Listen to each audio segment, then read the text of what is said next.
आणि भारतरत्न डॉक्टर बाबासाहेब आंबेडकर यांना मी विनम्र अभिवादन करतो। आणि राजश्री शाहू फुले, सावित्रीबाई फुले ज्यांनी शिक्षणाची मुहूर्तमेढ रोवली त्यांनाही विनम्र अभिवादन करतो। आणि पहलगाम मध्ये झालेला जो दहशतवादी हल्ला आहे, त्या दहशतवादी हल्ल्यात जे आपले देशवासीय, महाराष्ट्रातले काही पर्यटक शहीद झाले त्यांना विनम्र श्रद्धांजली अर्पण करतो। आणि ज्या पाक धार्जिण्या दहशतवाद्यांनी या निरपराध पर्यटकांवर अंधाधुंद गोळीबार केला आणि माणुसकीला काळीमा फासण्याचं काम केलं, त्यांचाही मी निषेध करतो। खरं म्हणजे या देशाचे प्रधानमंत्री नरेंद्र मोदीजी, गृहमंत्री अमित शाह यांनी या बाबतीमध्ये जे काय गांभीर्याने घेतलंय ते आपल्या सगळ्यांना माहीत आहे। आणि त्यामुळे मला वाटतं हा आपल्या देशावरचा, आपल्या देशाच्या आत्म्यावरचा हा शेवटचा हल्ला ठरेल अशा प्रकारचे एक विश्वास या ठिकाणी व्यक्त करतो। आज खरं म्हणजे ठाण्यामध्ये सेशन कोर्टाचं लोकार्पण आहे आणि सर्वोच्च न्यायालयाचे न्यायमूर्ती अभय ओक साहेब येणार आहेत। त्यामुळे मी मध्येच सगळ्यांना थांबवून मी मनोगत आणि शुभेच्छा द्यायला इथं उभा राहिलो, कारण आपला हा कार्यक्रम यापुढे सुरू राहणार आहे। मला वाटतं अनेक लोकांची भाषणं होतील, अनेक लोकांची चर्चासत्रामध्ये मनोगत झाली असतील। मला वाटतं मंत्री उदय सामंत देखील या ठिकाणी येणार आहे। आणि म्हणून आजच्या या टीडीएफच्या अधिवेशनाला उपस्थित महाराष्ट्र शिक्षक लोकशाही आघाडी याला उपस्थित खासदार हेमंत सावरा, आमदार राजेंद्र गावित, आमदार निरंजन डावखरे, या ठिकाणी या टीडीएफचे अध्यक्ष जी.के. थोरात, स्वागताध्यक्ष नरसू पाटील आणि आमचे स्नेही एबीपी माझाचे प्रसन्ना जोशी, राजेश पाटील, वागेशजी कदम, केदार काळे, वैदेही वाडान, आपल्या काळे मॅडम, चंदुलाल घरत, वसंत चव्हाण, कुंदन संके, उत्तम घरत, निलेश तेंडुलकर, चिंतामण ठाकूर, रजनीकांत श्रॉफ, व्यासपीठावरील सर्व मान्यवर ज्यांची नावं माझ्याकडे एवढी आली तेवढी वाचलेली आहेत मी, आता ज्यांनी दिली नाही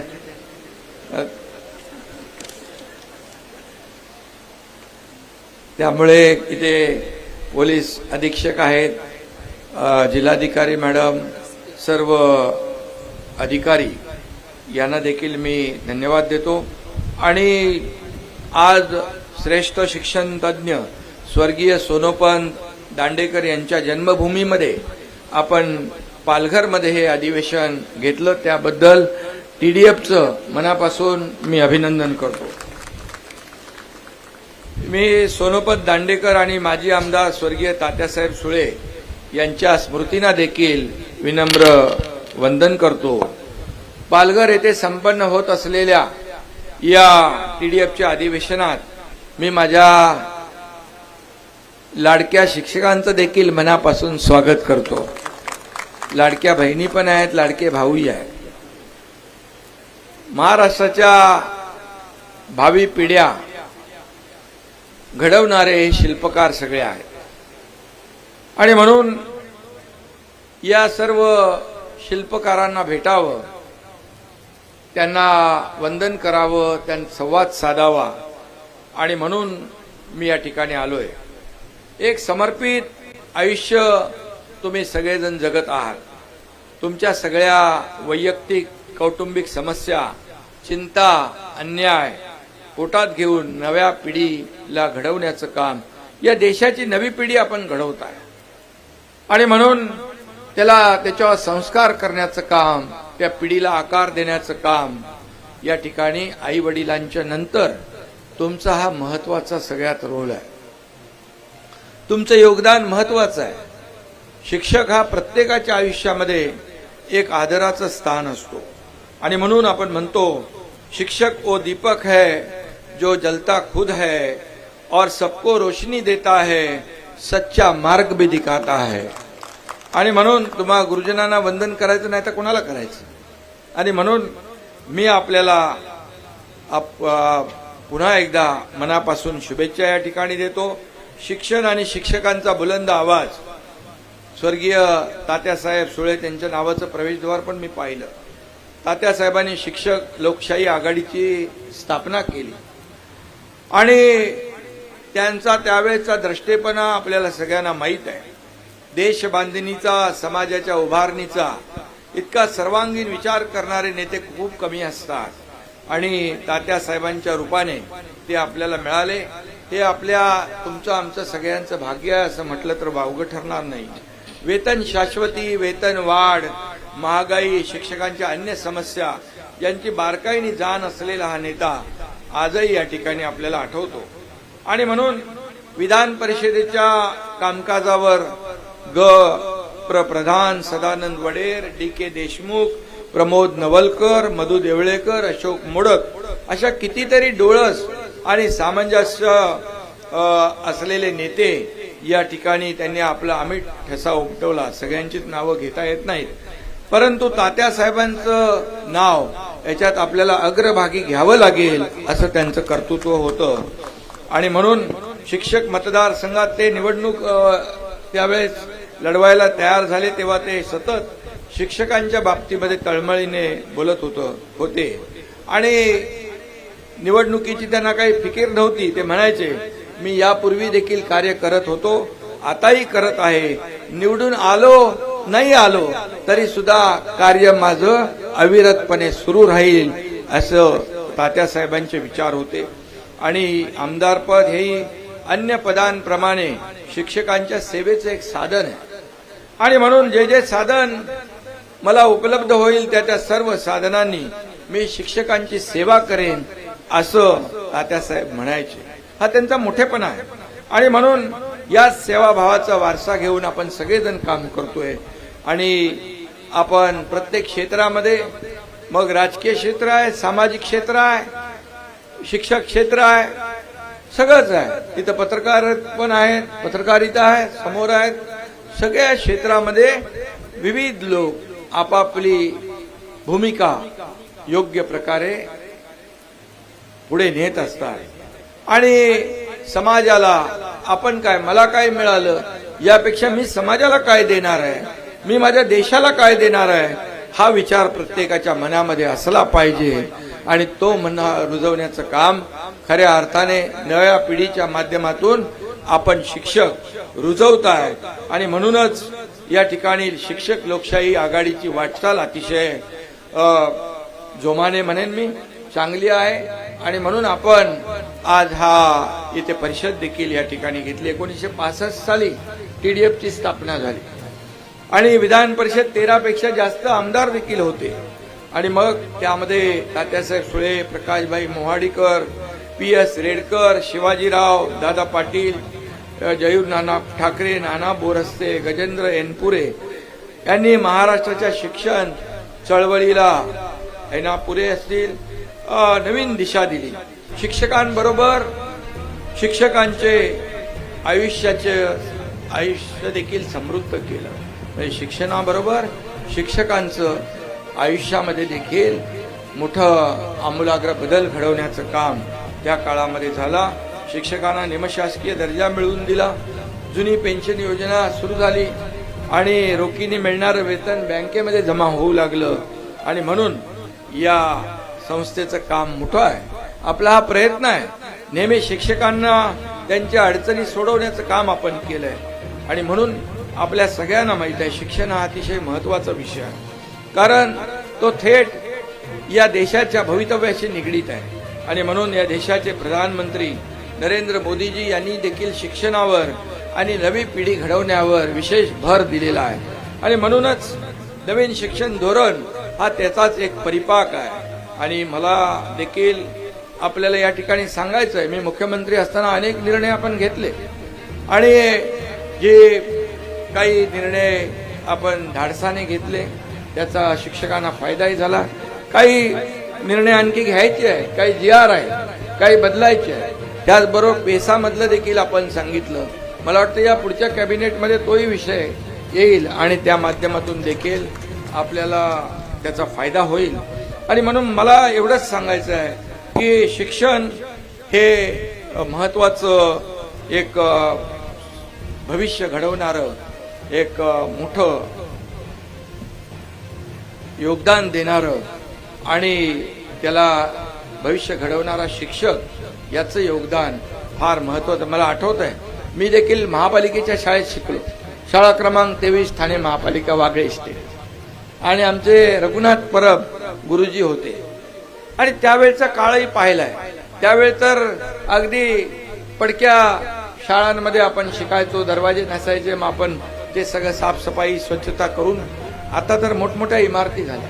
पूर्वीच्या ह्याच्यामध्ये आता बदल झाला आणि मला त्यावेळचे दिवस देखील आठवतात. आणि म्हणून या ठिकाणी जेव्हा आपल्याला आज सुविधा उपलब्ध झाल्या, अनेक लोक या ठिकाणी आपल्याला मदत करतायत, शिक्षणामध्ये आमूलाग्र बदल होऊ लागला.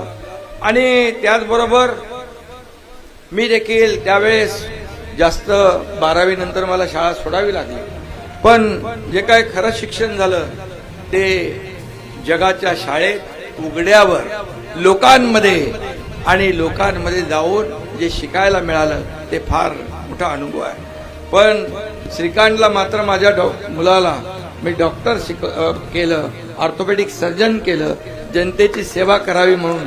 आणि आता तो खासदार म्हणून सेवा करतोय, याचा देखील मला अभिमान आहे. पण मी डॉक्टर नसलो तर छोटी मोठी ऑपरेशन करतो. पण मी सांगतो तुम्हाला की निरंजनला माहित आहे, माझं 12वी नंतर शिक्षण सुटलं, नंतर मी BA केलं, MA फर्स्ट इयर केलं आणि आता MA फायनल करायच्या वेळेस आमची मोठी परीक्षा 2022ला सुरू झाली आणि गुवाहाटीला गेलो परीक्षा द्यायला. पण ते राहिलंय ते नक्की जेव्हा वेळ मिळेल, संधी मिळेल. कारण शेवटी शिक्षण हे महत्वाचं आहे.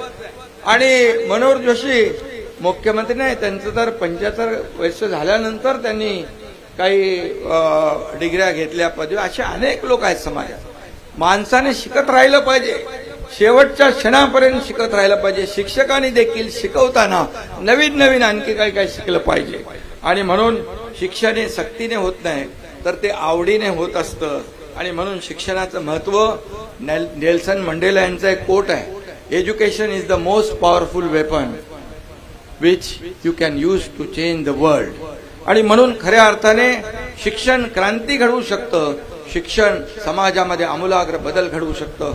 मला या ठिकाणी एवढंच सांगायचं, मी मगाशी प्रसन्नाजीशी बोलत होतो की त्र्यंबक मध्ये तालुक्यामध्ये नाशिक जिल्ह्यात एक हिवाळी शाळा आहे, हिवाळी गावाची शाळा आहे, हिवाळे.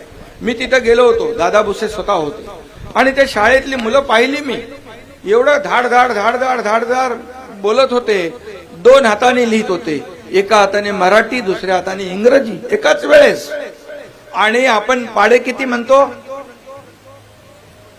30 पर्यंत, 1330 पर्यंत पाडे त्यांना पाठ होते, 1330. आणि त्यांची 100 पर्यंत आपली जी काय IPC CRPC कलमा आहेत ती पाठ होती, घटना पाठ होती, सगळं होतं. आणि त्या मुलांनी एक आदर्श म्हणजे तिथं बाजूला परसबाग केली आहे, गोठा केलाय, हे सगळं त्यांनी जे काय, तो एक शिक्षक, त्याचंही नाव मला आठवतं, केशव गावी, त्यांनी तर पूर्ण वाहून घेतलं होतं. आणि म्हणून दादा भुसे अशा प्रकारचे जे शिक्षक आहेत, अतिशय डिवोटेड आणि डिवोशनने काम करणारे, जे डेडिकेटेड सेवा देणारे असे जे शिक्षक आहेत, त्यांची एक मोठी टीम बनवत आहे. आणि या महाराष्ट्रामध्ये अशा प्रकारच्या, आणि त्या हिवाळी शाळेमध्ये तिथं खाजगी शाळेतली मुलं त्या शाळेत येतात. अनेक शाळा आहेत आता तुमच्या, त्या शाळांमध्ये पटसंख्या पूर्वी खाली जात होती, आता पटसंख्या देखील वाढते. त्यामुळे चिंता करू नका तुम्ही, ते 30 शिक्षकांची वगैरे 30 मुलांची. त्यामुळे तो देखील बदल नक्की होईल. आणि शिक्षकांचं जसं आपण त्यांच्याकडून, तुमच्याकडून आम्ही अपेक्षा धरतो, तसे तुमचे प्रश्न देखील सोडवण्याचं काम नक्की केलं जाईल. इथे निरंजन आहे, ज्ञानेश्वर तिकडे आला नाहीये, पण या ठिकाणी आपले जे शिक्षक आमदार आहेत ते नक्की सभागृहामध्ये नेहमी आवाज उठवतात, विधानसभेतल्या सभागृहात आवाज उठवतात आणि त्यामुळे नक्की आपल्या कुठल्याही समस्या, कारण हे सर्वसामान्यांचं सरकार आहे. हे खऱ्या अर्थाने सर्वसामान्यांचं सरकार 2022ला स्थापन झाल्यानंतर आपण पाहिलं की 2.5 वर्षामध्ये एवढे धडाकेबाज आपण निर्णय घेतले. सर्वसामान्य लाडक्या बहिणी, मगाशी तुम्ही उल्लेख केला, लाडके बहीण, लाडके भाऊ, शेतकरी, ज्येष्ठ सगळ्यांसाठी आपण निर्णय घेतले आणि या निर्णयाच्या मागे भावना एकच होती की सर्वसामान्याच्या जीवनामध्ये चांगले दिवस आले पाहिजे, बदल घडला पाहिजे. मी मुद्दाम या ठिकाणी सांगतो, काही लोक आपल्यावर टीका करतात, पण मी आज काय राजकीय बोलणार नाही. पण जरी सोन्याचा चमचा घेऊन जन्माला आम्ही आलो नसलो तरी त्या महाराष्ट्रातल्या सर्वसामान्य लोकांच्या जीवनामध्ये सोन्याचे दिवस मात्र आणण्याचा प्रयत्न आम्ही करणार आहोत. आणि मग आता देवेंद्रजी मुख्यमंत्री आहे, आमची टीम काम करते आणि ज्या वेगाने 2.5 वर्ष काम केलं त्यापेक्षा दुप्पट वेगाने आम्ही पुढचा काळ या महाराष्ट्रामध्ये काम करतोय. आणि म्हणून यामध्ये मी आपल्याला एवढंच सांगतो की मुलांच्या बौद्धिक पातळीनुसार त्यांना शिक्षण देणारा शिक्षक एक अवलिया जादूगार आहे. एक खऱ्या अर्थाने असे शिक्षक पाहिल्यानंतर मनाला समाधान वाटतं की त्याला आपण म्हणतो, गुरु बिन ज्ञान न उपजे, गुरु बिन मिले न मोश, गुरु बिन लखाय न सत्य को, गुरु बिन मिटे न दोष. अशा प्रकारचं जे गुरु शेवटी लागतो प्रत्येकाला. आता विद्यार्थ्यांना तर लागतोच, व्यासपीठावर बसले ते सगळ्यांना गुरु पाहिजे, गुरुशिवाय काय. आणि म्हणून त्या आपलं हे संत कबीरांनी म्हटलेलं आहे. आणि म्हणून समाजातला दोष दूर करण्याची पायाभरणी शिक्षकांनाच करावी लागणार आहे. आणि म्हणून शिक्षण हा समाज परिवर्तनाचा पाया आहे आणि शिक्षक या परिवर्तनाचे शिल्पकार आहेत असं मी या ठिकाणी सांगतो. आणि म्हणून आजच्या डिजिटल युगामध्ये शिक्षकांची भूमिका अधिक व्यापक आणि जबाबदारीची झाली आहे. आणि म्हणून तुम्हाला सामाजिक, मानसिक, आर्थिक स्थैर्य देणं हे आमचं कर्तव्य आहे. आणि म्हणून तुमचे जे काही प्रश्न आहेत, शिक्षकांना जी पूर्वी भरपूर कामं द्यायची, आता थोडी कमी झाली आहे, आणखी कमी करू आपण. शिक्षकांना फक्त शिकवण्याचं काम या ठिकाणी मिळालं पाहिजे, ही तुमची देखील भावना आहे. थोडंफार इकडे तिकडे चालतं पण जास्तीच नको. आणि म्हणून मी दादा भुसेंना सांगितलेलं आहे की तुम्ही या ठिकाणी शिक्षण विभागामध्ये काम करताय. आणि म्हणून आपल्या या सर्व शिक्षकांकडून जशी आपण अपेक्षा करतो की आपल्या पिढी घडवण्याचं काम हे शिक्षक करतात, तसं शिक्षकांच्या ज्या काही अडचणी आहेत त्या देखील सोडवण्याचं काम आपण केलं पाहिजे. सरकार म्हणून आपली जबाबदारी आहे. आणि तुम्हाला कुठं अडचण येईल त्या ठिकाणी मी आहे, मुख्यमंत्री आहेत, आमचे अजितदादा आहेत, आम्ही मिळून हे सर्व प्रश्न सोडवण्याचा प्रयत्न नक्की करू. एवढंच आपल्याला सांगतो. तुम्ही आता पालकत्व घ्या म्हणालेले आहेत, त्यामुळे मी आपल्या पाठीशी खंबीरपणे उभा आहे. आपले व्यासपीठावरचे लोक आपल्या पाठीशी उभे आहेत. आणि तुम्हाला माहित आहे ज्या ज्या गोष्टी, जे प्रश्न अनेक वर्ष सुटले नव्हते ते सोडवण्याचं काम मागच्या 2.5 वर्षाच्या काळात आपण केलेले आहे. आणि म्हणून त्याचीच पोचपावती तुम्ही सगळ्यांनी झालेल्या विधानसभेच्या निवडणुकीमध्ये दिली. आणि कधी नव्हे एवढं दैदिप्यमान असं यश जे महायुतीला मिळालं त्याबद्दल देखील शिक्षकांना मी मनापासून धन्यवाद देतो, मनापासून आपले आभार मानतो. शिक्षक सगळ्यात महत्वाचा घटक आहे. गावागावात जातो, लोकांमध्ये जातो, तो ठरवतो काय करायचं ते, कोणाला पुढे न्यायचं, कोणाचं टांगा पलटी करायचं. बरोबर आहे. आणि त्यामुळे काय घोडेपराड, टांगा पलटी घोडेपराड. आणि चला गमतीचा भाग, पण आपल्याकडे फार मोठी शक्ती आहे, ताकद आहे. आणि एक शिक्षक काय करू शकतो हे आम्हाला माहित आहे. आणि म्हणून तुमच्या पाठीशी सरकार पूर्णपणे या ठिकाणी खंबीरपणे उभं राहील. बदल्यांच्या देखील प्रक्रियेत आपण पारदर्शकता आणली. ऑनलाईन पद्धतीने प्रणाली आपण आणली. आणि त्यावेळेस बघितलं की मी इथले लोक जे आहेत इथे कुठे दुसरीकडे होते ना, पालघर मधले, त्यांना देखील आपण न्याय देण्याचं काम या ठिकाणी केलं. काही प्रश्न राहिले असतील, त्याचबरोबर या ठिकाणी पेसाचं तर मी बोललोय, तोही निर्णय होईल.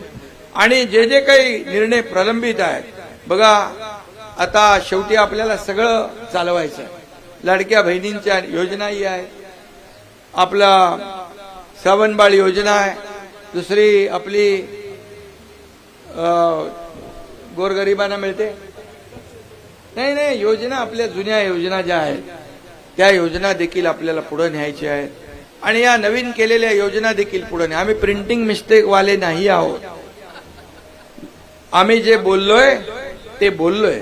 आणि जो वचननामा प्रसिद्ध केलाय तो वचननामा पूर्णपणे पार पाडण्याचं काम, पाळण्याचं काम आमचं महायुती सरकार करेल. बिलकुल यामध्ये आम्ही काय, शेवटी आपल्याला एकदा थोडंच, आपल्याला वारंवार आपल्याला एक दुसऱ्याला भेटायचंय, संवाद साधायचा. आणि त्यामुळे निवडणुकीपुरतं काहीतरी बोलायचं, आश्वासन द्यायचं, निवडणूक झाल्यावर म्हणायचं प्रिंटिंग मिस्टेक, तसं काय होणार नाही. आणि म्हणून थोडंसं आपला आर्थिक डोलारा जो आहे, शेवटी महाराष्ट्र हे प्रगत राज्य आहे. आता थोडा खर्च जास्त आहे, परंतु शेवटी महाराष्ट्र हे प्रगत राज्य आहे. आपल्याला केंद्राचाही पाठिंबा आहे, आदरणीय मोदी साहेबांचाही पाठिंबा आहे. आणि म्हणून आपले सहकार गृहमंत्री अमित शहा यांचाही पाठिंबा आहे. जेव्हा आपल्यावर अडचण येते, मला आठवतंय जेव्हा ऊस पिकवणारे शेतकरी, त्यांच्यावर जेव्हा इन्कम टॅक्सचा संकट आलं, तर 10,000 कोटी रुपये त्यांनी सहकार विभागाने माफ करण्याचा निर्णय महाराष्ट्रासाठी घेतला. आणि त्यामुळे अनेक निर्णय आपण घेत असताना राज्य सरकार आणि केंद्र सरकार या दोघांच्या माध्यमातून आपल्याला नक्की या ठिकाणी अनेक प्रश्न सोडवता येतील. कंत्राटी भरतीमध्ये स्थानिकांना प्राधान्य द्यावं, अशा प्रकारची मागणी आपले खासदार आमदार सगळ्यांची आहे.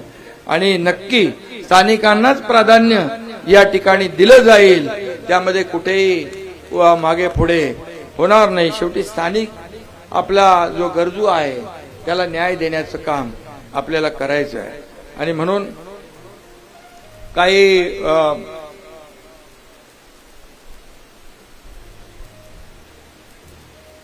दुसरा टप्पा काहीतरी राहिलाय ना अनुदानाचा,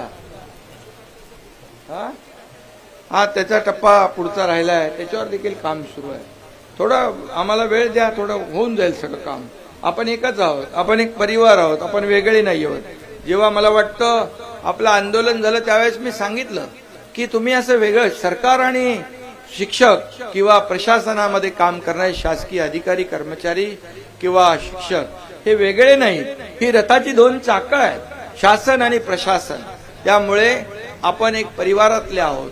त्यामुळे या सगळ्या ज्या काही आहेत त्या शिक्षकेतर कर्मचारी, शिक्षक आणि शिक्षकेतर कर्मचाऱ्यांचा एक विषय आहे, तो देखील आपण या ठिकाणी सोडवू. आणि म्हणून जे जे काही मी आता याच्यामध्ये डिटेलमध्ये जात नाही, पण मी एवढंच सांगतो, आपल्या ज्या काही भावना आहेत, आपले जे काही प्रश्न आहेत, हे सोडवण्याचं काम आपलं सरकार, हे तुमचं सरकार आहे, हे शिक्षकांचं सरकार आहे, हे सर्वसामान्यांचं सरकार आहे, हे लाडक्या बहिणींचं आहे, लाडक्या भावांचं आहे, लाडक्या ज्येष्ठांचं आहे. त्यामुळे या सरकारमध्ये सर्व कुणावरही अन्याय होणार नाही, अशा प्रकारचा शब्द या ठिकाणी देतो. आणि पुन्हा एकदा मी आपल्या आजच्या या अधिवेशनाला मनापासून शुभेच्छा देतो. धन्यवाद. जय हिंद, जय महाराष्ट्र. धन्यवाद साहेब. आपल्या बहुमूल्य शिक्षण सेवेचा गौरव करण्यासाठी